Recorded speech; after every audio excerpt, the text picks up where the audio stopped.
Everybody knows that I'm breaking down. Everybody knows I ain't faking now.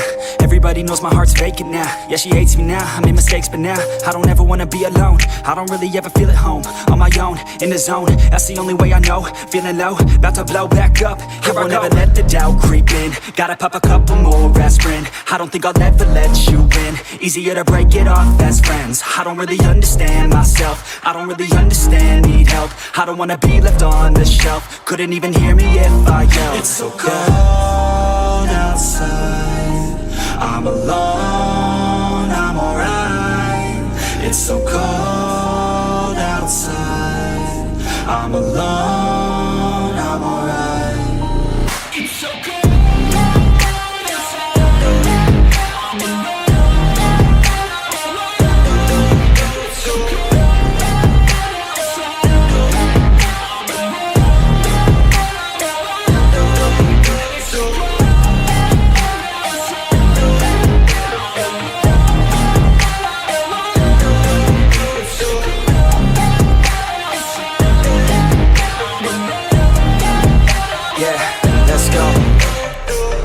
Break down, always feel like I could break now, but I never let it. Guys, welcome back to a new video and a new what if. Today we have what if Deku had a shiny Charizard in the world of MHA, finally returning to it after about 4 or 5 months. What was the last one we left off on? Yikes. Wow, that thumbnail did not age well. At least in my opinion. Maybe it could have been one of my best at the time, but yeah, I can't believe how many times I use the same background. Well, I still do the same, but still. It's enough with past stuff. So, guys, without further ado, let's get straight into the story. Now, for those wondering, how the heck is Deku getting a Charizard? Is he going to be a Nomu? Is this going to take place in a Pokemon MHA universe? Or are you going to go the simple route and just give Deku a summoning quirk? Basically, how it works is that one day I'll just show you, well, not show, tell you, well, technically this is also imagery. Anyways, how good old shiny Charizard over here flared to life. See, when the Charizard and another Charizard oh wait, that's the wrong script. So this will take place about during the time when Deku still thinks he's quirkless, for this moment of work, and Bakugo and his gang still bullies him. I do not have a picture of Bakugo's gang, so pretend they're there. And they don't matter anyway. One gets turned into a no-win and one is... what happens to the other one? Anyways, basically the moment when he was getting teamed on by those 3 kids. Luckily, his quirk will finally activate as he's getting beat up. I know, what a surprise. And a giant black dragon would emerge for him from the back of him, not giant. I don't know how big is your average Charizard. Hold up, let's search that up actually. Okay, according to Bulbapedia, well, according to, Google, apparently Ash's Charizard is 2.10 meters tall, so we'll just go the same with Deku's Charizard. It's 2.10 meters tall. Anyways, back to the story, at least what little I wrote down. Basically would proceed to, well, without even using a move, easily take care of these 3 children. Seeing and any attack thrown at him would even hurt him.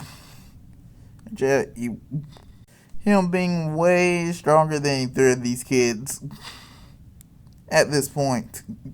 Okay, now with that out of the way, how the quirk is unlocked, getting more into Charizard though. Man, this art does not look the best. Much better. Okay, strict Pokemon, not strict, well, Pokemon rules apply. Knows 4 different moves at a time.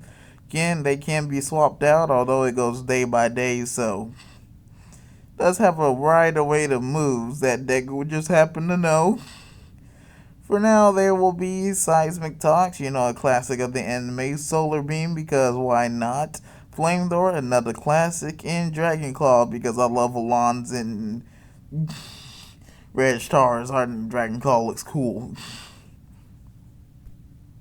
Moving out to the worst Charizard art. It looks okay, but not as good as the other one. One of the last times we'll be seeing it. but it is in the thumbnail. Anyways, enough about the art. Charizard basically has, well, we don't deal with nature since this isn't competitive Pokemon. But in terms of personality, let's say it's loyal, it's likes battling, the usual stuff. Loyal, likes battling, likes spicy foods, and basically hangs out by Deku all the time. Never really going out, something like Ash's Pikachu, which Deku would need to explain to everyone. Also, he hates Bakugo. Not hates, Marvel dislikes Bakugo. For the sake of this, not for the sake, but he just dislikes Bakugo. Bakugo feels the same. Just want to put that information. But anyways, once again, back to the story. Let's get straight on to things. Beginning of the series, of course, the first arc basically goes the same. Deku, well, except for when Deku and Charizard go to school, his notebooks doesn't get burnt, and but besides that, nothing much really changes. Of course, Deku still on his way home would still be attacked by the sludge villain. However, my man Charizard over here will blast a flamethrower straight into the sludge villain's face, making sure not to burn Deku too bad. Just kidding, he makes sure not to burn him at all and basically is able to get the sludge villain off of him. Which Deku would thank Charizard for. Maybe I should give it a nickname. But like in canon, All Might comes in and basically finishes the sludge villain off. So that ends that. Basically from here things remain as in canon except for Deku. Deku is told he can become a hero like All Might and flies on Charizard's back to chase All Might. But the sludge villain is still let loose, meaning he still takes over Bakugo's body. Deku still makes his way to the scene and notices Bakugo, and so will tell Charizard to go save him. Charizard will stand there for a few seconds, contemplating whether he should or not. Until Deku will yell at him to do it. No, not yell, but say in a more stone tone, and Charizard would, unfortunately, reluctantly go to save Bakugo. Sludge villain, recognizing Charizard from before, would get angry and so would try attacking, well, Charizard, firing explosions at him from Bakugo's body.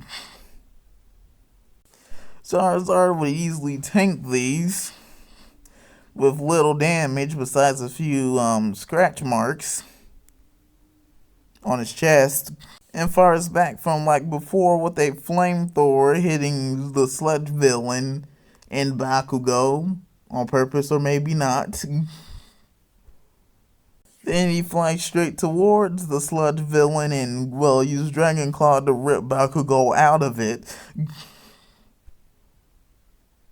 which would save Bakugo, and so the two would finish off the sludge villain with a combined attack before would accidentally work together and finish off the sludge villain with the combined attack of a flamethrower and a regular explosion from Bakugo. And so Deku and Charizard are thanked by the heroes and probably scolded too, but mostly thanked for saving Bakugo, but aren't thanked by Bakugo, ironically.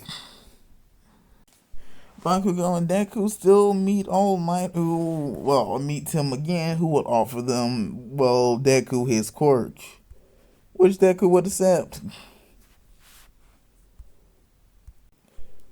So All Might offers Deku his quirk, just in case I didn't say this. So All Might offers Deku his quirk, basically all for one, and that means, as in canon, just Charizard's there. He's always there, always watching. So anyways, back to some canon stuff. Deku's training on the beach. First, he would try to use Charizard, but All Might would tell him this that he basically has to do this one by himself, and Charizard gets to sit this one out. So yeah, his training bout doesn't change as in canon. That all goes the same. I believe it was 10 months, or was it 9? 10 or 9 months of training for the UA entrance exams. Meanwhile, Charizard gets to relax on the beach, do a bit of sunbathing. The big day comes and Deku still receives one for all the same way as in canon. Moving on to the actual UA, nothing much changes. Deku doesn't fall. Brown doesn't interact with Uraraka, just Charizard's by his side. Of course, where we start to experience actual changes would be the practical exams where Charizard can finally get in some action. And by action, I mean as in he basically does all the work, mowing down robots with solar beams, dragon claws, flamethrowers, and, well, not seismic talks. That would be very practical. I'll gladly see myself out. But moving on, so basically Charizard will be taking down robots left and right, scoring a very high amount of points. Actually having him and Deku and Bakugo rival each other in terms of first place. The 0 pointer still appears, and Deku and Charizard would fly away, but Uraraka would still be in danger, which would lead to Deku and Charizard going to help her out. So we get a cool fight with Deku on Charizard's back, fighting the 0 pointer, with the 0 pointer trying to hit Charizard. However, it being too slow with its giant hands and so easily fly around its attack. And will make use of Dragon Claw to destroy parts of the bot as it is dodging its attacks. Charizard would eventually emerge above the 0 pointer's head with a solar beam. And it will only take a few seconds to charge, actually less time than it would usually, which will be about a minute. Probably should have mentioned that sooner, but anyhow, you know. And so it would basically blast its head off with a powerful solar beam, which would take down the robots. From here, the exams end, and Deku and Charizard return home, and basically everything goes the same with anime stuff. Everything goes the same as in canon, except for Deku is, well, not depressed about he may have not made it into UA, but him and Charizard over here still making it to UA, and so that basically ends off the same. Anyways, hopefully you enjoyed this concept, and of course don't forget to like, comment, subscribe, and see you next time.